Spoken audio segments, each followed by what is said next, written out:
Shalom Aleichem. Bapak Yahweh memberkati saudara sekalian. Malam ini saya akan menyampaikan satu materi yang saya beri tema 4 tingkatan kualitas iman seseorang. Namun sebelumnya saya akan bacakan terlebih dahulu ada satu kesaksian dari Ibu Schuchen dari Bremen, Jerman. Saya akan bacakan untuk saudara, demikian bunyinya.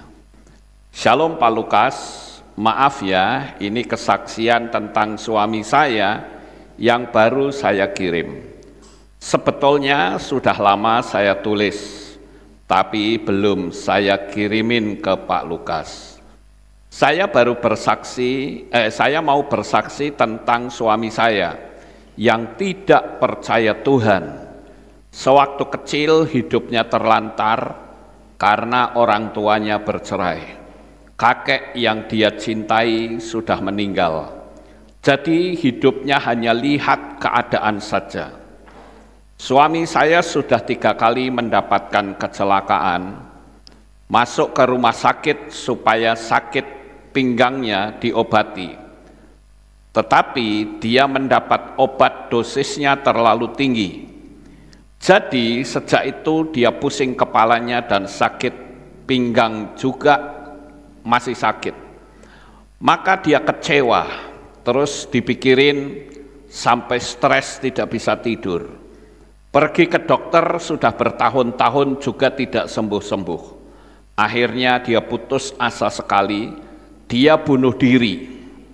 Karena dia bilang dia bisa menentukan hidupnya sendiri. Saya jawab dia, ada Tuhan yang menentukan hidup kita, malah dia marah. Setelah suami saya dibawa ke rumah sakit, saya telepon Pak Lukas. Pak Lukas mendoakan suami saya agar dosanya diampuni. Kalau tidak bisa ketemu, ya di Samayim. Maaf saya ingatnya Samayim, jadi saya takut sekali kalau suami saya tidak bangun lagi. Tiba-tiba saya ingat kata-kata Tuhan di dalam kitab Yeskiel 14 ayat 32. Tuhan tidak berkenan akan kematian orang berdosa. Tuhan mau dia bertobat. Begitu juga dengan Yesaya 49 ayat 23. Orang yang menantikan Tuhan tidak akan mendapat malu. Maka sepanjang hari saya ucapkan ini berulang-ulang. Saya juga berdoa dengan kakak, adik, dan anak saya bersama-sama. Puji Tuhan, keesokan harinya suami saya sudah siuman. 10 hari kemudian dia diperbolehkan pulang ke rumah. Sekarang suami saya mau berdoa bersama-sama dengan kami. Saya percaya ini jalan Tuhan agar suami saya mau bertobat. Di dalam Pengkhotbah 3 ayat 1 dikatakan, untuk segala sesuatu ada waktunya. Terima kasih Pak Lukas, Bapak Yahweh melindungi dan memberkati Bapak. Amin. Ya, dari orang yang tidak percaya, tapi karena sakit penyakit diproses oleh Tuhan, akhirnya dia mau diajak berdoa bersama. Haleluya. Saya ucapkan selamat juga untuk Ibu Schuchen ya, yang sudah berhasil membawa suami untuk bisa berdoa bersama-sama, yang tentunya pasti memanggil nama Bapak Yahweh. Karena Ibu Schuchen ini sudah saya baptis pembaharuan secara streaming, saudara-saudara, karena ada di Jerman. Baik, sekarang kita akan masuk ke materi saya. 4 tingkatan kualitas iman seseorang. Saya akan bacakan terlebih dahulu ayat-ayat yang bisa kita jadikan dasar. Di dalam kitab Matius 9 ayat 22 atau Matius dikatakan, dan Yesua setelah berpaling dan memandangi dia berkata, teguhkanlah hatimu nak, imanmu telah menyembuhkan engkau. Dan sejak saat itu sembuhlah wanita itu. Jadi di sini kita melihat bahwa iman itu sangat penting. Karena iman bisa menyembuhkan, iman bisa menaikkan kehidupan, segala sesuatu didasari dengan iman. Kemudian di dalam kitab Efesus pasal 3 ayat 17, supaya melalui iman Hamasiah berdiam di dalam hatimu, sehingga kamu berakar dan diteguhkan di dalam kasih. Dengan iman, maka dia bisa menunjukkan kasih. Karena ada pepatah yang mengatakan Tuhan itu adalah kasih. Jadi kalau orang tidak bisa mengasihi, itu artinya orang yang tidak beriman. Kemudian satu ayat lagi di dalam 1 Petrus 5 ayat 9. Lawanlah dia dengan iman yang teguh, karena mengetahui bahwa penderitaan yang sama yang ada di dunia ini sedang digenapkan dalam persaudaraanmu. Saudara yang terkasih, iman itu memiliki tingkatan, sama seperti orang yang berhadapan dengan musuh. Ada orang ketika berhadapan dengan musuh, baru aja ketemu, sudah kencing di celana, saudara. Tetapi ada juga ketika berhadapan dengan musuh, dia berani tantang. Kalau kamu maju, silahkan maju, kita berantem. Ada yang seperti itu, saudara. Ya, jadi yang namanya iman itu ada tingkatan-tingkatan. Sama seperti anak sekolah. Ada tingkatan, ada tingkat TK, ada juga yang sudah sekolah di universitas. Saya pernah ketemu dengan seseorang, kalau ditinjau dari umur, dari usianya, dia lebih tua dari saya. Tetapi kalau dilihat dari iman, dia lebih rendah dari anak sekolah minggu, saudara. Kenapa demikian? Karena saya sempat bertanya, dia itu menjadi orang Kristen itu kapan? Oh sudah lama katanya. Tahu nggak Bapak Yahweh? Dia katakan, Yahweh itu siapa? Ini jangan diturunkan mic, volumenya ya. Yahweh itu siapa? Terus tanya lagi. Saya kasih jawab, dia tanya, kok Yahweh itu turun ke dunia ini mau ngapain? Jadi pertanyaan-pertanyaan itu sangat mendasar banget ya Bapak Ibu. Terus kalau turun surganya kosong dong. Gimana itu saudara? Terus saya bilang, kalau Bapak Yahweh itu adalah Tuhan Sang Pencipta. Lalu dia turun ke dunia ini untuk menyelamatkan kita semua. Lalu dia tanya, mana bisa Tuhan kok jadi manusia?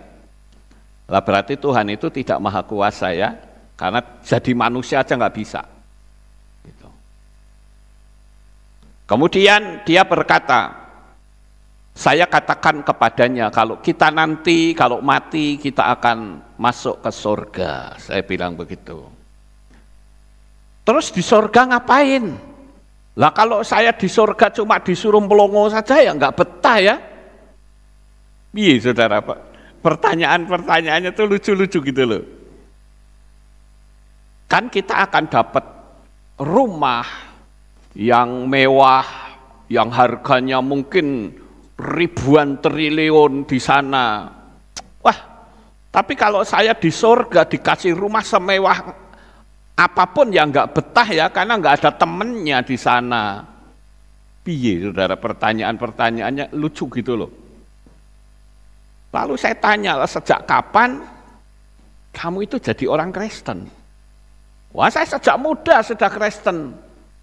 Lah, kalau sudah Kristen sejak muda, kok nggak ngerti apa-apa tentang dunia teologi ya, tentang dunia ketuhanan.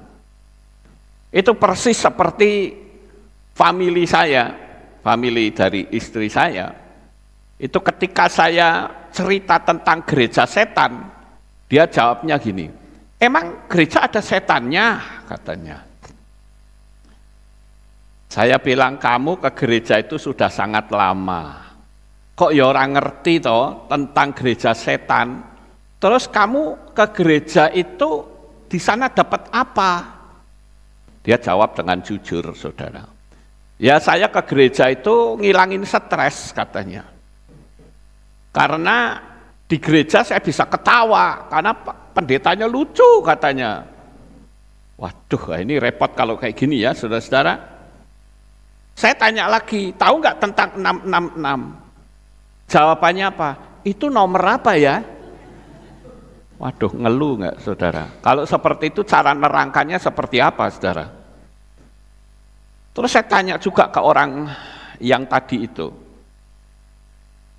Saya bicara tentang Elohim gitu. Dia jawabnya gini, Elohim itu apanya Tuhan ya? Lah ini piye saudara? Diterangkan sejelas apapun nggak mudeng-mudeng saudara-saudara. Nah ini sangat bagi saya ini sangat memprihatinkan. Betul nggak Bapak Ibu? Sangat memprihatinkan. Jadi saya perlu mengkategorikan ini Kristen tingkat awal. Orang yang tidak tahu apa-apa. Artinya iman tradisi dari keturunan. Nama boleh salah. Nah ini ada orang yang tanya saya begini. Terus kalau kakek nenek saya yang sudah pikun, yang dulu belum kenal nama Yahweh selamat enggak? Saya bilang, menurut saya dia selamat. Kenapa kok seperti itu? Karena dia itu mempercayai penyelamatan melalui pengorbanan darah. Karena tidak ada agama di atas muka bumi yang mendapatkan keselamatan harus melalui penebusan darah, itu tidak ada, kecuali di dalam iman kita. Paham Bapak Ibu? Jadi kalau dia mempercaya itu nenek kakek kita dulu yang nggak ngerti ya, saya yakin itu menurut pandangan saya pasti selamat saudara. Karena dia belum tahu tentang nama Bapa Yahweh saudara. Cuman yang tidak selamat adalah orang yang sudah dikasih tahu tetapi tidak mau tahu. Wis pokoknya, nah itu kalau sudah begitu ya sudahlah. Saya ambil satu contoh misalnya saja seperti Moshe. Moshe ini mengenal Bapa Yahweh itu ketika Bapa Yahweh menampakkan diri dalam wujud api, saudara. Dalam wujud api yang menyala-nyala di semak belukar, tetapi semak belukar itu tidak terbakar. Kenapa kok dia menampakkan diri itu dengan api, saudara? Tentu saja kalau Bapak Yahweh itu menampakkan diri dalam model seperti orang-orang percaya saat ini, mungkin Moshe juga bingung, saudara. Kamu siapa? Tapi kalau dengan api, maka Moshe bisa paham. Karena dia dibesarkan di Mesir, saudara. Dan di Mesir itu ada dewa yang mereka anggap itu dewa tertinggi, yaitu dewa api. Sehingga ketika Moshe melihat api yang menyala-nyala, yang ada di pikirannya pasti berkata, oh ini dewa saya. Nah disitulah Bapak Yahweh memperkenalkan diri. Sampai di sini paham Bapak Ibu? Beda lagi dengan orang Majus, saudara. Kalau orang Majus itu Tuhan menampakkan diri melalui bintang.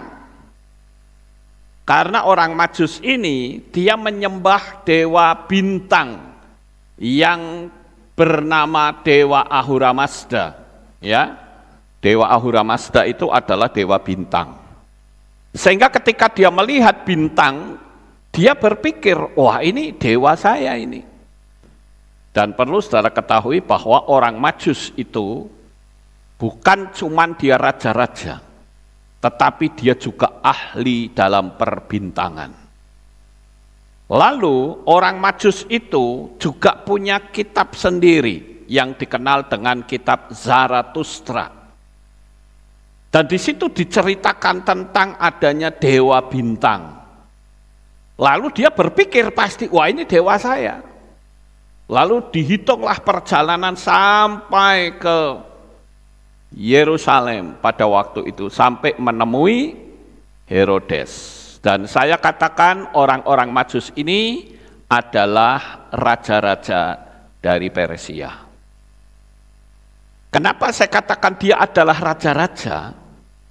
Karena ketika dia masuk ke Yerusalem yang ditemui adalah Herodes, sesama raja. Tidak mungkin seorang petualang akan menemui raja, tidak mungkin, saudara. Kalau petualang ya masuk-masuk aja, tapi karena dia raja, dia menemui raja juga. Jadi akhirnya orang Majus ini ngerti bahwa ternyata yang selama ini kita kenal Dewa Ahura Mazda itu adalah Yeshua HaMashiach. Dan akhirnya dia menyembah kepada Yeshua. Sekarang pertanyaannya, menurut saudara, ketika orang Majus ini sudah ketemu Yeshua, dia masih menyembah Dewa Ahura Mazda enggak, saudara? Saya yakin tidak. Karena dia sudah langsung ketemu sosoknya, bahkan dia sendiri mendapatkan mimpi. Ya, mendapatkan mimpi kalau dia ketemu dengan malaikat, dikasih tahu, kalau kamu nanti pulang, jangan pulang kembali ke jalan yang lama, tapi harus ke jalan yang lain. Nah itu artinya orang Majus itu taat, saudara. Bukan seperti pendeta yang ngaku ketemu sama Bapak Yahweh, tapi ketika dia menyampaikan firman campur-campur, saudara. Jadi saya nggak percaya itu. Tapi kalau orang Majus ini begitu percaya melihat Yeshua, diberitahu oleh malaikat, baru malaikat saja loh, dia sudah taat, nggak kembali ke jalan yang lama. Begitu juga saudara, tingkat pemahaman kita tentang Tuhan. Tingkat pemahaman kita tentang Tuhan itu juga seperti seorang anak kecil yang menyanyikan lagu Bintang Kecil di Langit yang Tinggi. Ketika dia masih kecil, dia pasti akan berpikir bahwa bintang itu adalah kecil. Tapi apakah setelah dewasa dia masih berpikir bahwa bintang itu kecil? Tentu saja tidak, saudara-saudara. Jadi tingkat pemahamannya itu akan semakin naik, semakin naik. Kemudian level yang kedua, orang tahu tentang nama Yahweh, orang tahu tentang pola Ibrani, tetapi untuk mencari amannya dengan dalih agar tidak terjadi perpecahan, sehingga dia campur-campur. Bahkan menyalahkan orang yang pegang prinsip yang kuat. Demi keamanan, dia malah bikin sanggahannya dengan bermacam-macam dalih untuk membenarkan diri. Nah ini kita mesti hati-hati dengan spiritnya, saudara. Kadangkala orang sekuat apapun imannya, kalau dia ada di dalam lingkungan yang salah, dia bisa katut, saudara. Makanya saya katakan komunitas itu sangat penting sekali. Saya sengaja tunjukkan gambar ini. Menurut saudara ini gambar apa? Bunglon, saudara. Bunglon itu ya kalau ada di tempat yang coklat, dia jadi coklat. Kalau dia ada di tempat yang hijau, dia jadi hijau. Artinya apa? Artinya menyesuaikan. Sekarang kan banyak seperti itu, saudara-saudara. Orang berusaha untuk menyesuaikan. Dia tidak sadar bahwa sebetulnya di dalam kehidupan iman itu dibutuhkan ketegasan. Ada orang yang ngotot, pokoknya kitab suci itu tidak pernah salah. Saya katakan amin. Tapi terjemahannya pasti ada yang salah. Betul gak Bapak Ibu? Nah, saya akan tunjukkan beberapa kesalahan dalam kitab suci yang sempat saya dapatkan karena saya coba untuk lihat video saya yang ini, tapi ternyata nggak tahu kemana ya. Tapi saya akan tunjukkan, ini adalah kitab suci tahun 1896. Dicetak pada ketiga kalinya atas belanja Netherlands Bible Genootschap di Amsterdam. Nah, ini adalah kitab suci lama, saudara. Cuman itu masih pakai ejaan lama, ya. Pakai DJ, pakai TJ gitu ya. Ini ejaan lama, saudara. Nah, sekarang kita akan coba lihat isinya itu seperti apa. Nah, ini. Di dalam kitab Yohanan atau Yohanes 7 ayat 14 dan Lukas 6 ayat yang ke-6 ya. Ini saya akan tunjukkan, dari situ kelihatan enggak ya? Mungkin kurang kelihatan karena tulisannya kecil. Sekarang saya besarkan. Nah, ini. Agak belabur ya, saudara-saudara. Tapi setidaknya saya akan bacakan di sini bisa kelihatan. Tetapi kapan pertengahan itu hari-hari masuk Yesus dalam Ka'bah serta mengajar Apakah betul mereka pasti panggil nama Yunani? Apakah betul dia masuk ke Ka'bah? Betul atau tidak? Ya tidak lah, Ka'bah itu di Mekah kok, di Arab kok. Iya toh? Kemudian yang di Lukas 6 ayat 6. Maka jadi pada lain hari Sabat juga Tuhan masuk dalam masjid. Loh, ini piye saudara? Ya. Karena terjemahan yang seperti ini, kalau orang-orang yang sekarang ngeyel, mereka akan tetap mengatakan itu yang benar. Parah nggak kira-kira saudara? Dikasih tahu, nggak mau tahu. Nah, ini kalau ini dikutip sama mereka, wah ini makanan empuk saudara. Itu buktinya Yesus yang kamu sembah masuk masjid loh. Bukan masuk gereja, nggak ada itu gereja. Piye saudara? Oh iya ya bener ya. Ini kan lama, mesti bener mateng nggak saudara kalau model kayak gitu? Ya. Nah, saya perlu memberitahu bahwa nama Alif Lam Lam Kha atau yang orang Kristennya menyebutnya Allah itu adalah nama diri, bukan generic name. Generic name itu adalah nama umum atau gelar. Contoh misalnya guru, lurah, ayah, ibu, kemudian apalagi pendeta, itu adalah bukan nama diri, tetapi itu adalah gelar, Bapak Ibu. Nah, saya akan tunjukkan ini adalah Al-Quran ya, yang membuktikan bahwa Allah itu adalah nama diri ya. Nah, ini saudara lihat, tapi ini kecil ya, mungkin kurang begitu jelas ya. Sekarang saya besarkan. Nah, ini dia. Inam van Allah dan seterusnya. Ya, itu selalu ada kata Allah, itu tidak pernah berubah. Sementara orang Kristen itu mengubah-ngubah sak penake, saudara. Saya pernah ngomong sama pendeta, dia bilang kamu keliru katanya. Karena Allah itu beda dengan punya Islam. Islam itu kan Allah nama, tapi kalau di Kristen tidak katanya. Itu dari kata al-ilah. Lah kamu kan berarti ngacak-ngacak bahasa orang lain. Ya. Mbok sudah akui saja, itu bukan milik kita. Wes dikembalikan lah, wong Tuhan kita itu namanya Bapak Yahweh kok. Betul enggak Bapak Ibu? Kemarin ada satu jemaat subscriber yang baru dimaki-maki sama pendetanya. Karena diundang, ditanya, kok kamu tidak ibadah lagi, kenapa? Nah, subscriber ini ngomong begini, ya karena saya sekarang sudah memanggil nama Yahweh.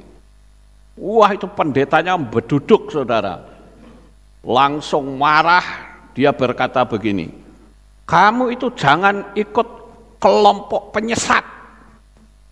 Lah, dia tanya, Pak, tolong Bapak artikan haleluya itu artinya apa? Enggak dijawab, malah ngamuk, saudara. Terus jemaat ini bilang, Bapak harus tahu bahwa haleluya itu adalah pujilah Yahweh.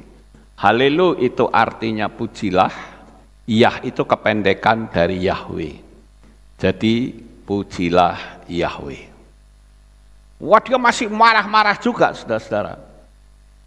Dan saya katakan kepada Bapak ini, kalau seorang guru ditanya itu ya harus dijawab. Nggak usah gengsi, tapi ternyata dijawab aja tidak. Terus ditanyain lagi, sampai hari ini dia nggak kasih jawaban. Malah digedek-gedek kayak ngamuke, saudara-saudara. Lah ini kan parah kalau seperti itu. Ya. Jadi saya katakan bahwa inilah bukti bahwa Allah itu adalah nama dan bukan gelar. Tapi kekristenan mengubah menjadi nama dan juga gelar mumet, saudara. Saya ambil contoh misalnya di dalam kitab Bereshit atau Kejadian 33 ayat 20. Ia mendirikan mezbah di situ dan dinamainya itu Allah Israel ialah Allah. Itu piye, saudara? Kalau diterjemahkan kira-kira begini, Lukasnya Alef Tau adalah Lukas. Harusnya kan gembalanya Alef Tau adalah Lukas. Kan begitu ya? Jokowinya Indonesia ialah Jokowi. Iya itu, saudara. Harusnya presidennya Indonesia ialah Jokowi. Harusnya begitu. Ya. Ini kok turun-turun terus ini. Dan saya katakan, saudara-saudara, orang-orang yang seperti ini orang yang cuma mau membenarkan diri, cari amannya. Saya katakan bahwa Allah itu adalah personal name, bukan generic name. Tuhan Israel tidak ada yang bernama Allah, tetapi Yahweh yang juga personal name. Anehnya Yahweh kok bisa jadi nama Arab dan Yesua kok bisa jadi nama Yunani.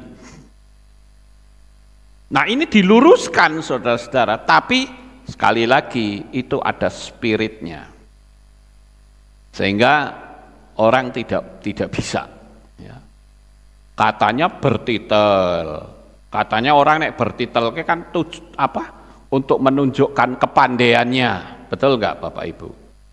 Lah masa orang bertitel kok kalah sama mbah-mbahnya yang di Alef Tau, saudara? Orang-orang tua lansia di sini kalau ditanya Tuhannya siapa namanya? Jawabnya siapa? Yahweh. Ya. Nah ini kan ayat-ayat Al-Quran dalam bahasa lain. Ini bahasa apa ini? Bahasa apa ini? Bahasa Belanda, saudara. Allah itu nggak pernah hilang, nggak pernah berganti nama. Ya.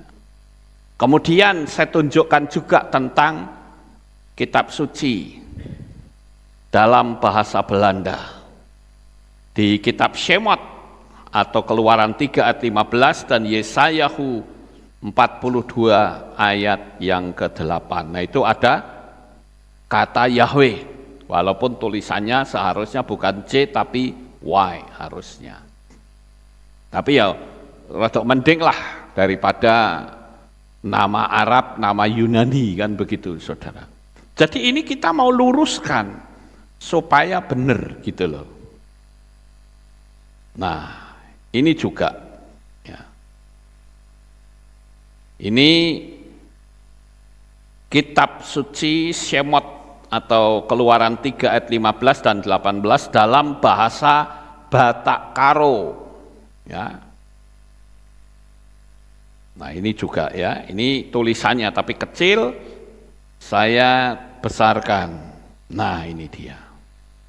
Itu ada kata Yahweh, tapi kalau orang Batak biasanya nyebutnya Jahwe ya.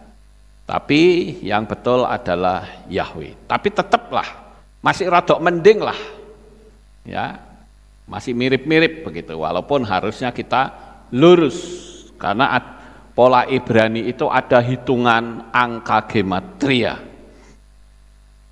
Kemudian ini juga di dalam kitab suci bahasa Batak Toba. Di Batak Toba juga ada tulisan Yahweh, saudara. Nah ini Jahoa, Debata, ya.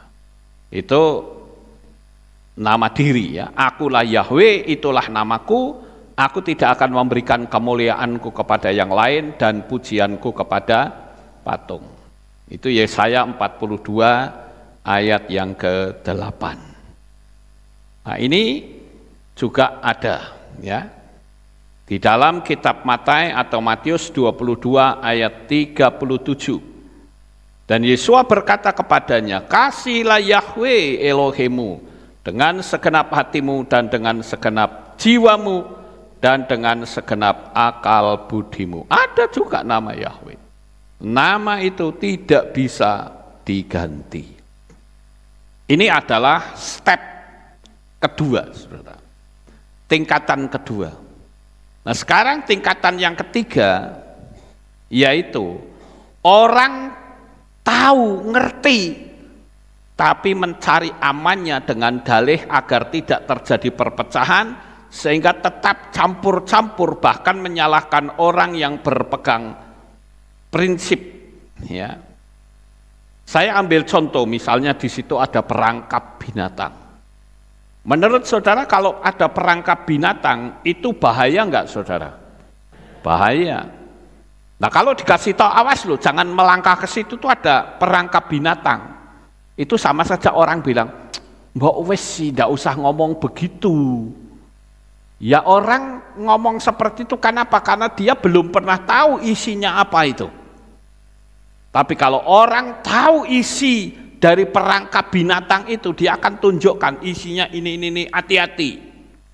Tapi kalau orang yang nggak pernah tahu, dia akan bilang, mbok sudah nggak usah usil, biar saja. Itu jahat loh saudara.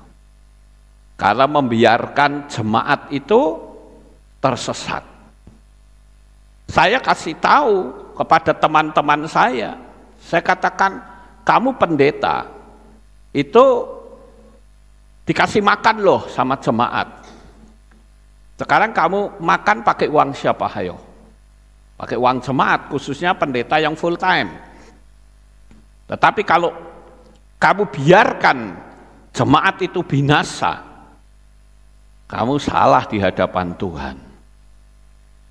Ya, nah ini saya katakan kita harus paham.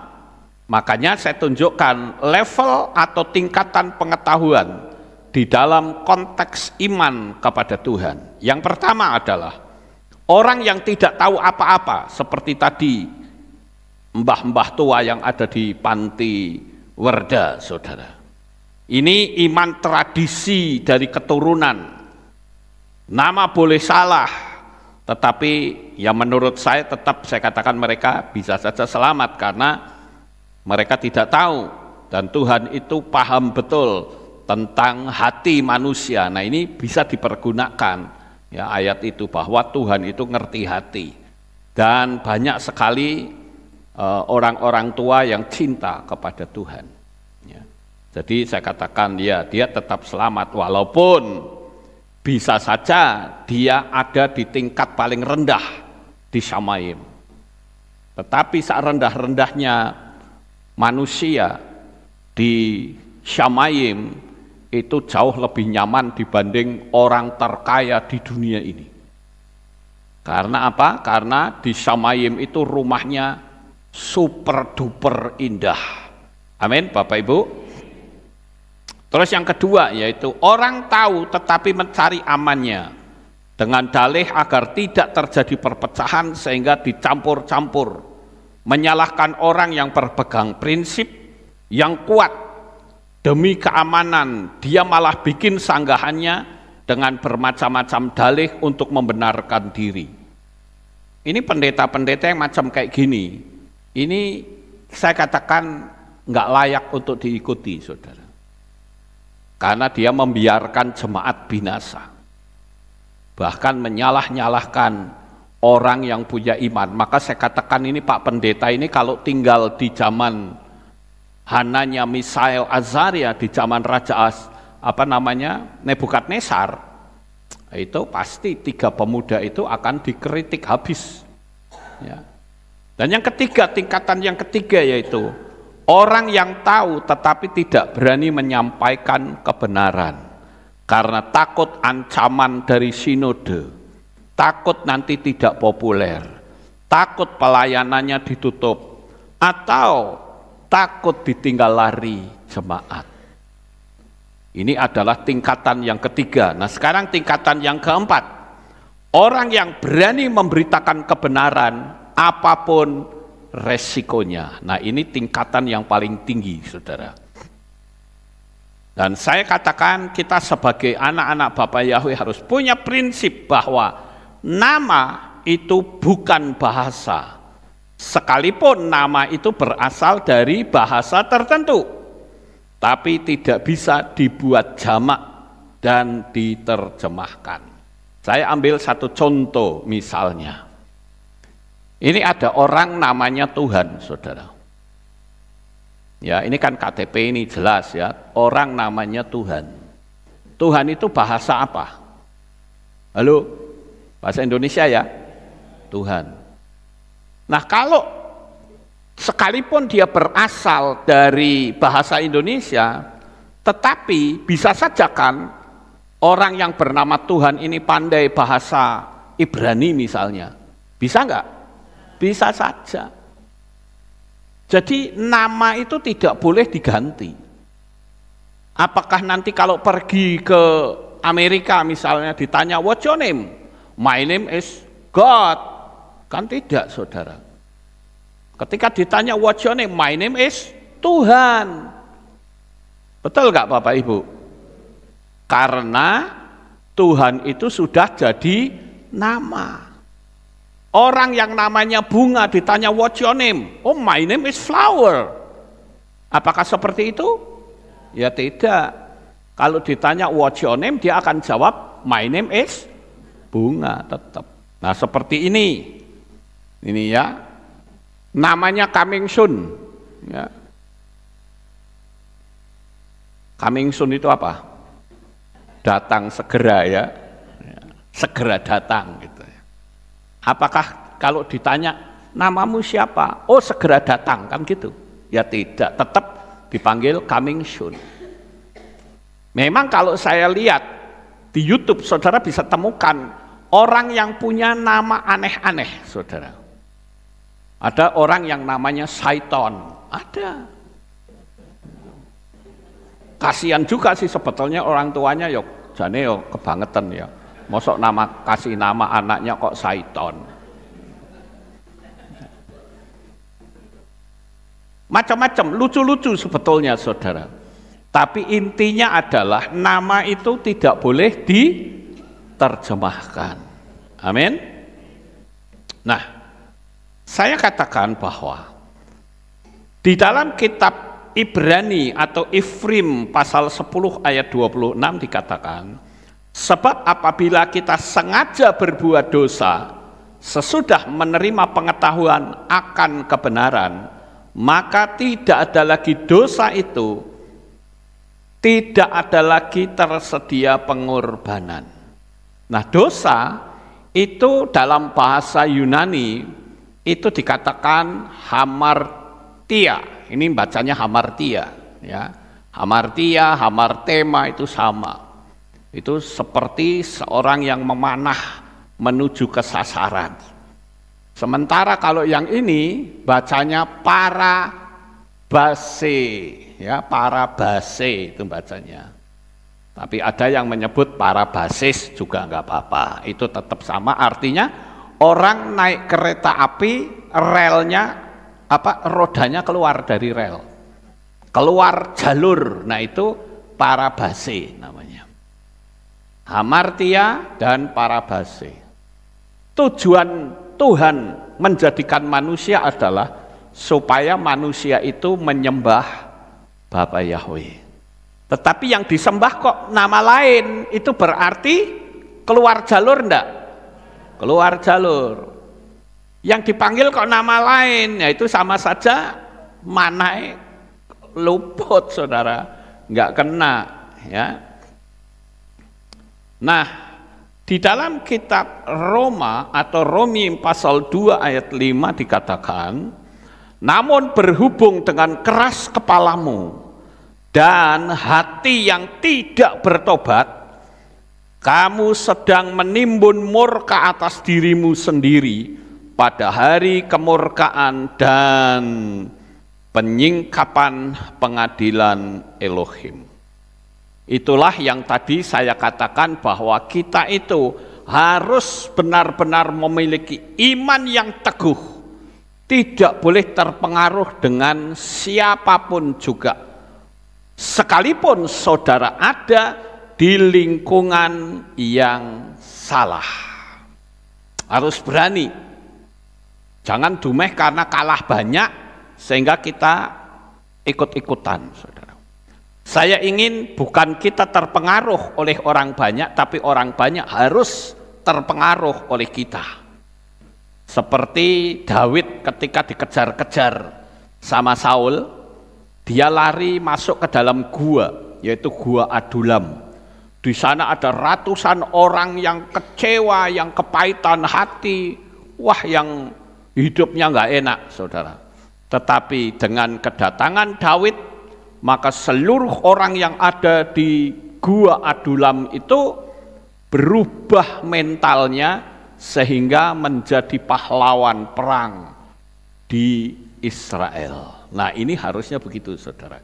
Kita harus bisa mengubah kehidupan mereka. Itulah yang disebut dengan iman. Jadi kalau saya sodorkan kata ini, apakah betul saya masih punya iman?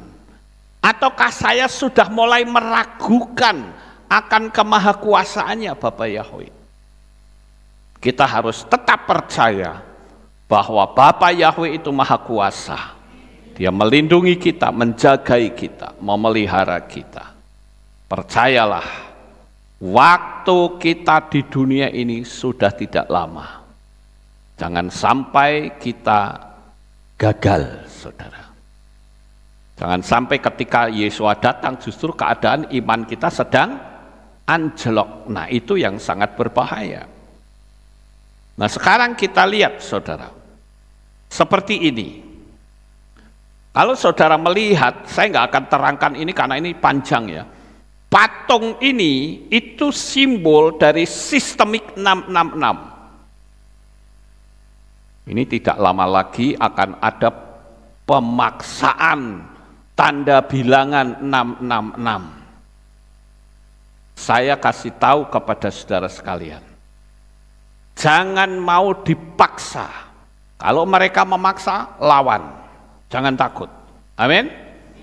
Karena itu hidup saudara ada dalam tangan Tuhan. Ini sudah mulai muncul wacana-wacana yang akan ada pemaksaan tanda bilangan binatang seperti waktu yang lalu. Kemudian 3 orang ini itu simbol dari orang yang beriman. Orang yang berani menunjukkan imannya kepada Bapa Yahweh. Dan orang-orang yang tunduk ini saya katakan itulah orang yang tunduk pada sistemik. Si mata satu itulah, saudara. Dan kita harus lihat, di dalam kehidupan orang-orang percaya itu harus berani menunjukkan iman yang teguh. Nah, kalau saudara lihat, ya, itu 3 orang itu adalah wujud dari iman. Raja Nebukadnezar itu adalah penguasa yang digambarkan dengan hukum sistemik 666. Dan orang-orang yang bertahan dalam iman akan melihat kebesaran Tuhan. Tidak fokus pada kacung kampretnya raja. Saya cuma ingatkan kembali Bapak Ibu, waktu kita sudah tidak lama. Orang-orang di Israel sudah banyak sekali yang menghembus-hembuskan munculnya pembakaran lembu merah atau penyembelihan lembu merah. Apakah itu terjadi atau tidak? Yang penting kita waspada. Amin. Karena waktunya begitu dia mendirikan bait suci itu sudah hitungannya sudah hari, saudara. Bukan hitungan minggu, bukan hitungan bulan, bukan hitungan tahun. Kalau sekarang memang masih gamang ya, kapan Yesua datang masih enggak begitu jelas. Tetapi nanti ketika kita sudah melihat bait suci itu berdiri, nah itu sudah hitungannya hari, saudara. Sudah bukan hitungan bulan atau minggu atau tahun. Kalau sudah hitungan hari, ya sudah. Kita tinggal kuat-kuatan iman saja menghadapi mata satu. Nah sementara Bapak Pendeta itu yang sering kali mengatakan, oh itu bukan 666. Kalimat itu pernah dengar saudara? Waktu yang lalu, Pak Lukas itu ngawur katanya. Chip itu kan sebesar biji beras. Saya bilang betul. Tapi sekarang itu kan teknologi 30 tahun yang lalu. Nah kalau teknologi sekarang masa segede itu terus? Ya tidak. Semakin kecil saudara. Terus dia bilang lagi, pakailah hikmat, jangan konyol. Kita kan termasuk mendukung program katanya. Programnya siapa? Programnya Bapak Yahweh atau bukan? Ya. Terus ada lagi Pak Pendeta yang, oh Tuhan itu kan maha pengampun, enak wae, ngubah-ngubah konsep semaunya sendiri. Itulah yang saya sebut dengan emunah. Emunah itu artinya iman, saudara. Tergantung kita mau beriman atau tidak. Jangan sampai ketika kita ditanya oleh orang di luar sana tidak mampu menjawab. Itu tragis banget, saudara.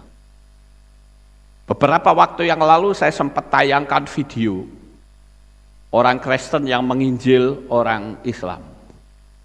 Tetapi waktu ditanya tentang nama aslinya, mubeng-mubeng nggak karu-karuan, nggak paham, saudara. Kasihan amat. Dan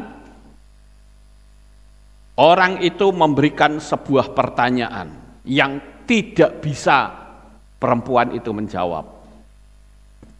Bagaimana untuk menerangkan hal ini? Sekarang saya mau coba tanya kepada saudara. Ahazia itu umur 22 tahun pada waktu ia memerintah. Ini ya yang di sebelah kiri ya.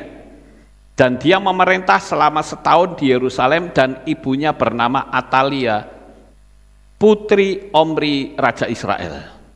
Sekarang di dalam kitab Divrei Hayamim Bet atau Dua Raja-Raja, dikatakan Ahazia berumur 42 tahun pada waktu ia menjadi raja. Dan setahun lamanya dia memerintah di Yerusalem, nama ibunya ialah Atalia, anak perempuan Omri.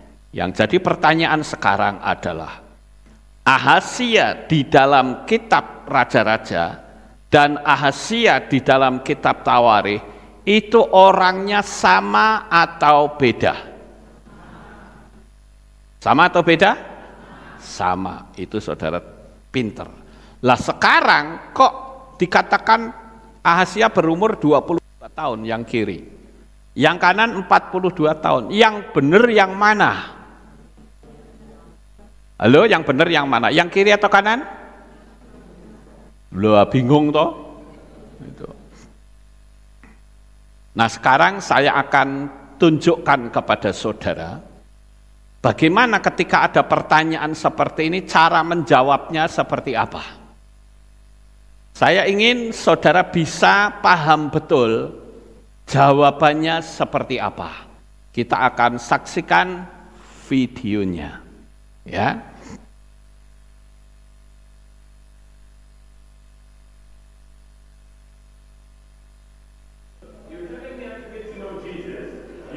Look, you're telling me I should get to know Jesus. You don't even know what his name is. I know Jesus. What's his name? I go to Jesus. What's his name? Jesus. You think his mother named him Jesus? Yes, of course, she has to. No, Jesus is Greek. No. There's no J. In Aramaic, his name's not Jesus. Listen, the angel came and said to Mary, you will have a child named, and you must call him Jesus. That is not true because Jesus is not even an Aramaic word. What? Jesus is not Aramaic, it's Jesus is the Yeshua. name. You don't even know Jesus' name. Go look it up. Look it up. Have a good one. Okay, when Mary had a child, what was the child Yeshua. name? Yeshua. Yeshua. Do you believe the Bible is the Word of God? Okay. Do you believe there are any contradictions or mistakes in the Bible? I believe the whole Bible. Isaiah was 42 years old when he became king, and he reigned 1 year in Jerusalem. How old was he? 42. Now, just to make sure that you don't think this is a different one, I'm going to make you read the whole thing. His mother's name was? Athaliah. Okay. The granddaughter of who? Omri. This is in 2nd Chronicles, right? Now, we go to 2nd Kings. Isaiah was 22 years old when he became king, and he reigned 1 year in Jerusalem. Same 1 year. What's his mother's name? The granddaughter of who? That's the same, yeah? That's the same. So how can he be 22 and 42? Okay, they made mistakes. Okay, so now there are mistakes in the Bible. Everybody make mistakes. Not God. And Not God. Nah, sekarang saya akan ajak saudara untuk membahas apa yang tadi ditanyakan oleh orang Muslim tadi kepada orang Kristen. Ya. Nah, sekarang coba bagaimana untuk menerangkan hal ini. Ini saya ambil dari 2 Raja-Raja pasal 8 atau Melechim Bet atau 2 Raja-Raja dan Difre Hayamim Bet atau 2 Tawarikh pasal 2 ayat 22. Saya berharap saudara bisa ngerti hal ini. Inilah jawaban dari orang Islam tadi yang tanya ke orang Kristen yang nggak bisa jawab.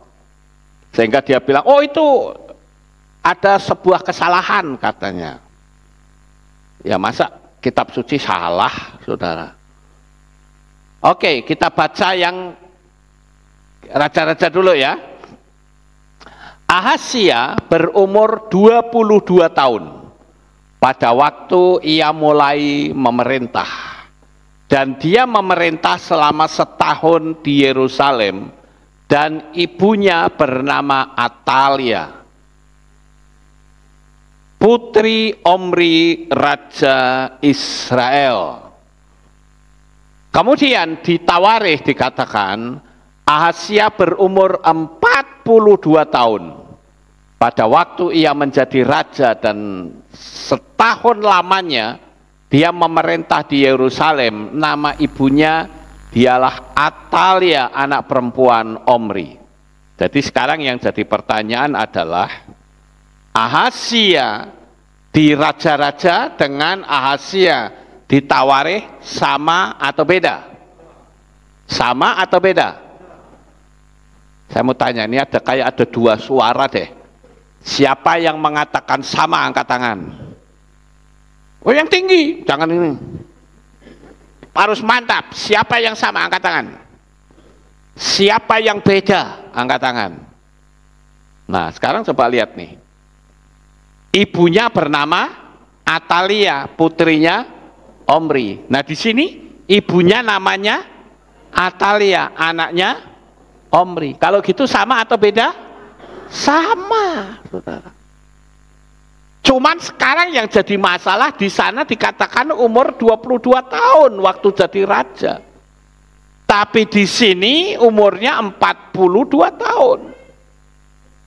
Nah, kalau ini dipertanyakan, orang kalau nggak mempelajari bingung. Oh iya ya, wah berarti kitab suci saya salah. Udahlah pindah saja yuk, pindah agama lain. Karena kita nggak ngerti. Paham Bapak Ibu?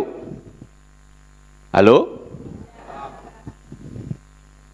Saya berharap kita sama-sama belajar mikir, ya.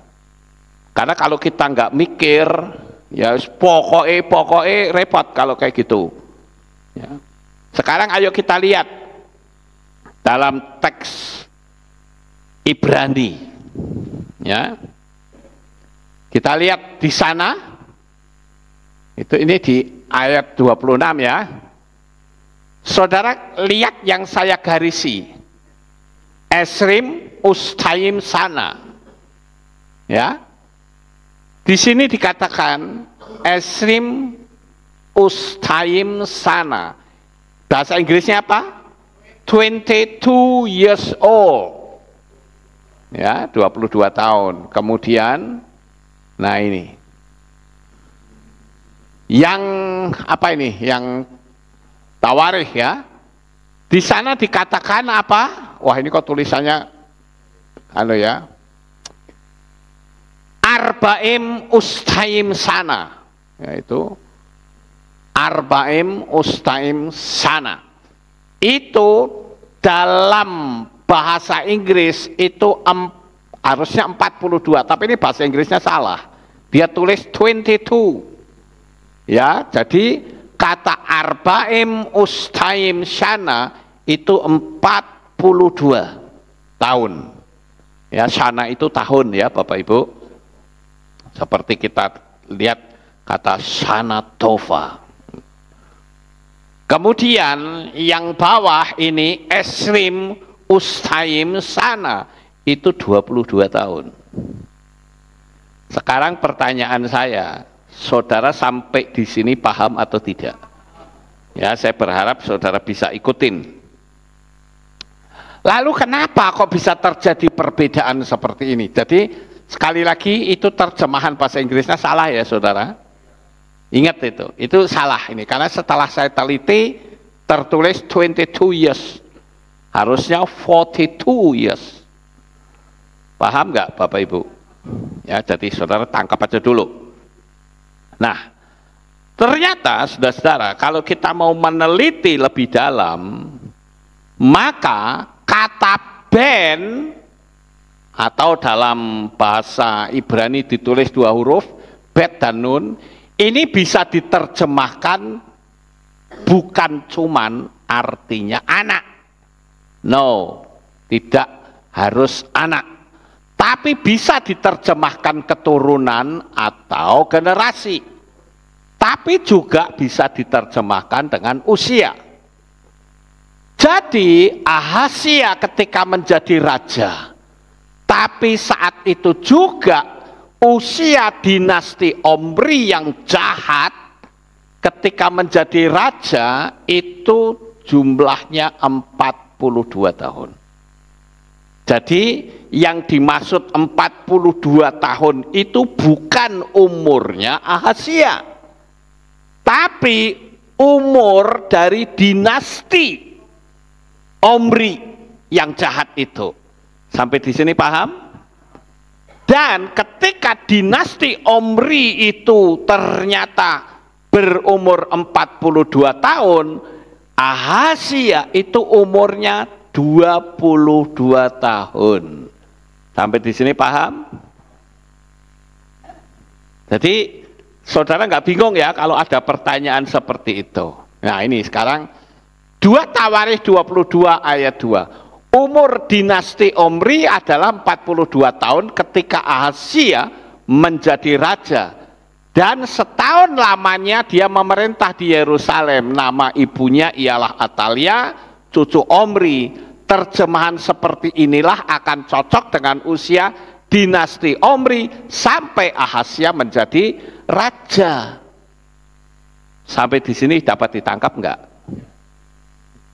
Jadi kira-kira seperti ini saudara ya. Sekali lagi, 2 Tawarikh 22 ayat 2 itu adalah bicara tentang umur dinasti Omri saat Ahazia menjadi raja. Jadi bukan umurnya Ahazia. Ngerti nggak Bapak Ibu? Makanya ini ayat-ayat rujukannya. Ya, ayat-ayat rujukan.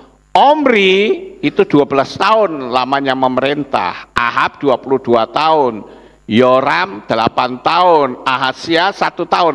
Kalau dijumlah 42, tapi di sini saya tulis 43. Kenapa? Karena ditambah 1 tahun masa pemerintahan Ahazia.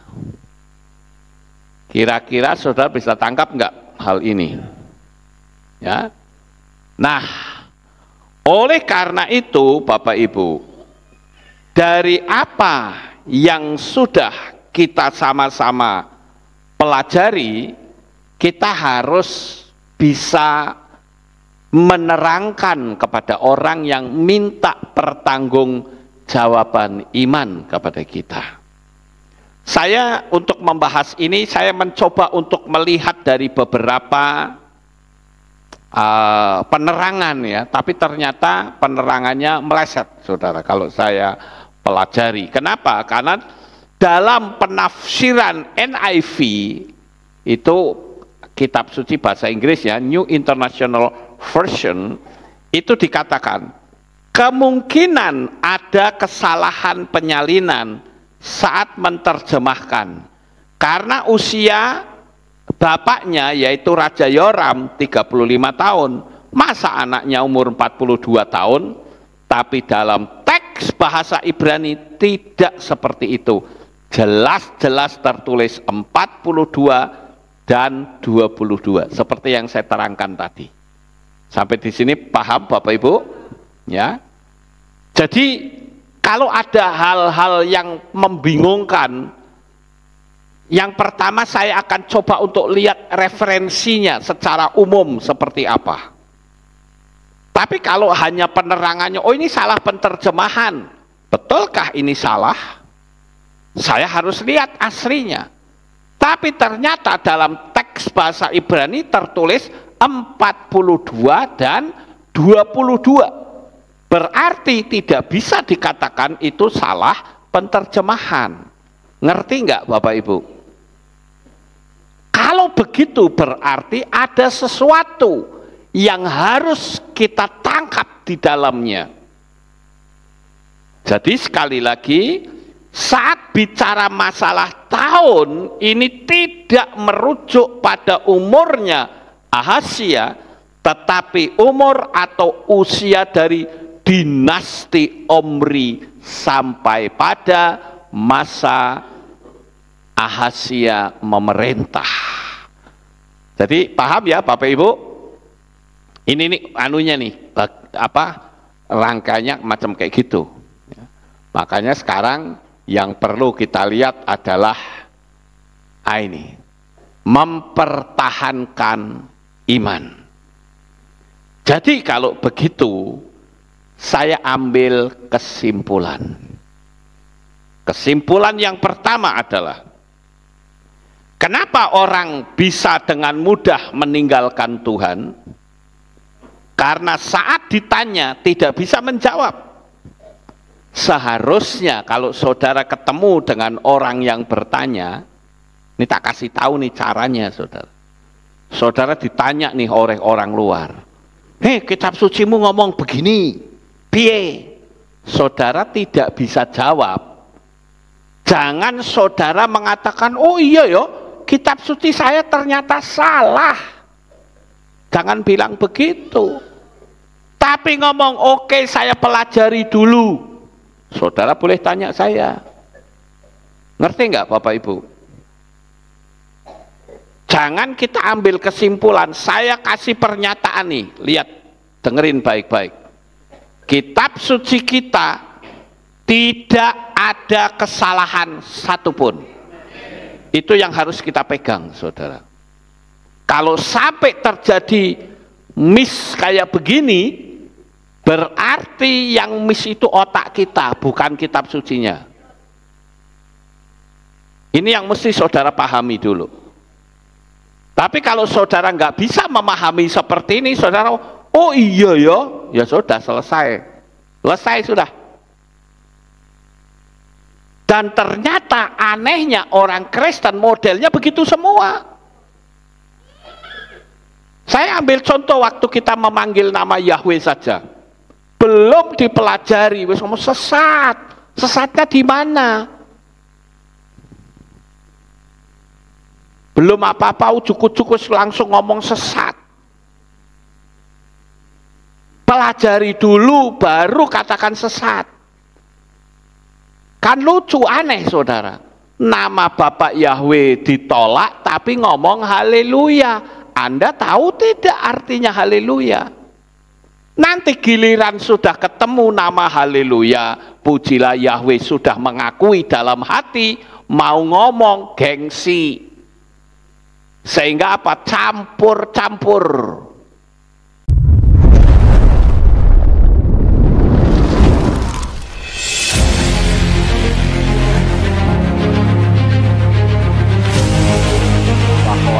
Iman kita tidak bisa digoyahkan dengan cara apapun, karena ini menyangkut keselamatan. Sekali lagi, kalau saudara tidak paham, lebih baik saudara ngomong, tak pelajari dulu, gitu ya Bapak Ibu.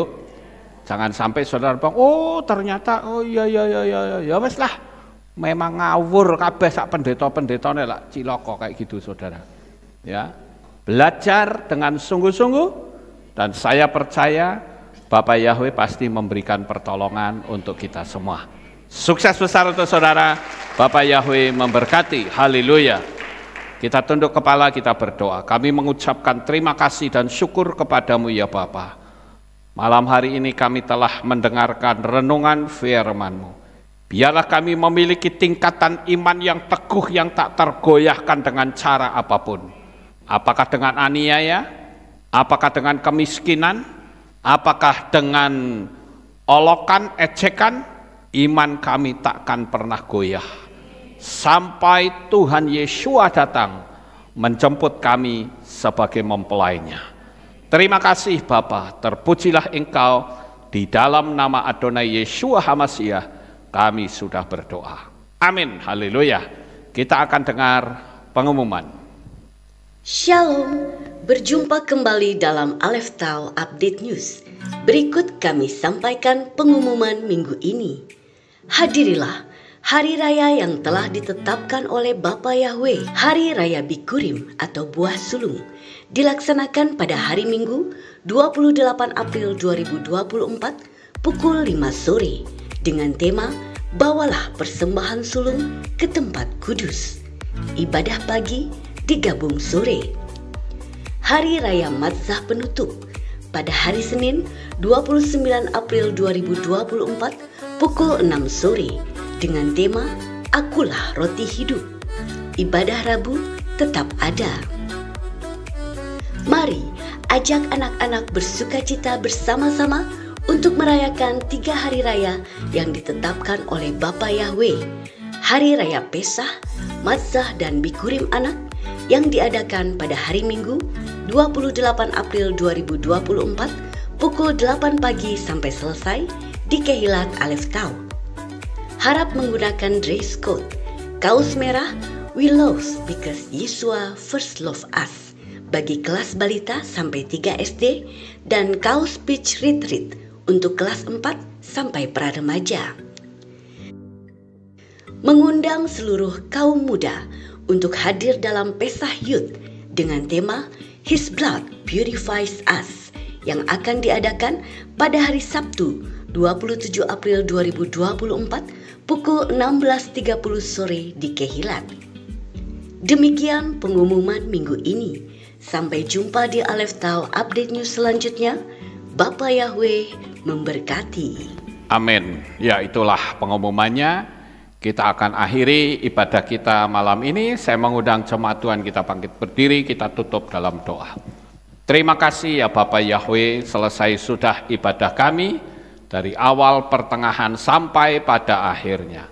Sebentar lagi anak-anakmu akan kembali pulang ke rumah mereka masing-masing. Jaga lindungi peliharakan mereka sampai di rumah dengan selamat. Pertemukan kembali pada jam-jam ibadah mendatang di dalam ikatan tali kasih-Mu. Terima kasih ya Bapa Yahweh, inilah doa syukur yang kami naikkan kepadamu. Di dalam nama Adonai Yeshua HaMashiach kami sudah berdoa. Mari kita angkat tangan kita dan kita akan menerima berkat Kohanim. Haleluya. Yevarecheka Yahweh wa yishmereka.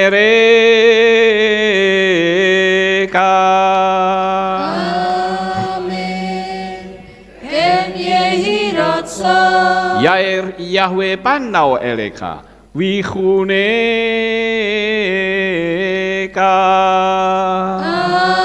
Amen. Ken yehi rotso. Yesa Yahweh panau eleka wa yashem lecha shalom. Amen. Ken yehi rotso.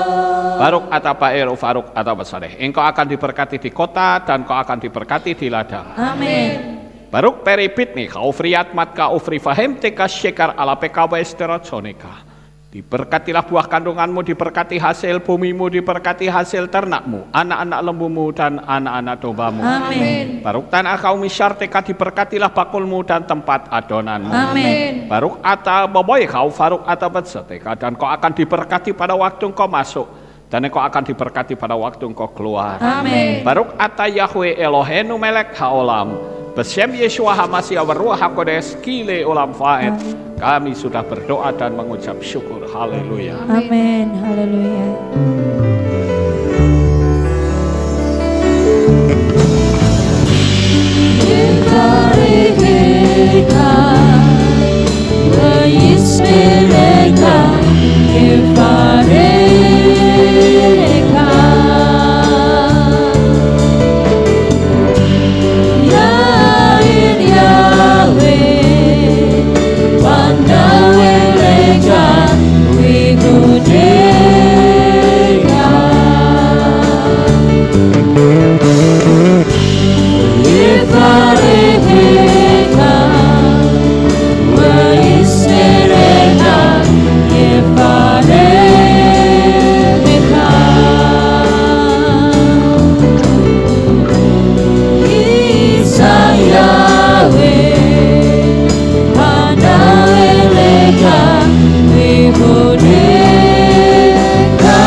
Selamat pulang, Bapak Yahweh memberkati. Amin. Hitam atau Haleluya. putih? Hitam atau putih? Hitam. Pujilah Bapa Yahweh yang Maha Kuasa. Terima kasih atas kehadiran Bapak Ibu Saudara sekalian dalam ibadah bersama kami di Kehilat Aleph Tau Magelang. Doa saya Bapa Yahweh memberkati dengan kesehatan yang sempurna, damai sejahtera dan berkat materi yang semakin melimpah. Kami menunggu kembali kehadiran Bapak Ibu Saudara sekalian pada jam yang tersedia. hari Sabat jam 5 pagi, hari Minggu jam 6 pagi, hari Rabu jam 6 sore. Siap sedialah sebagai mempelai Hamasiah untuk menyambut kehadiran mempelai pria kita, yaitu Adonai Yeshua Hamasiah di awan-awan yang permai. Amen. Lehitraot. Shalom, sampai jumpa kembali.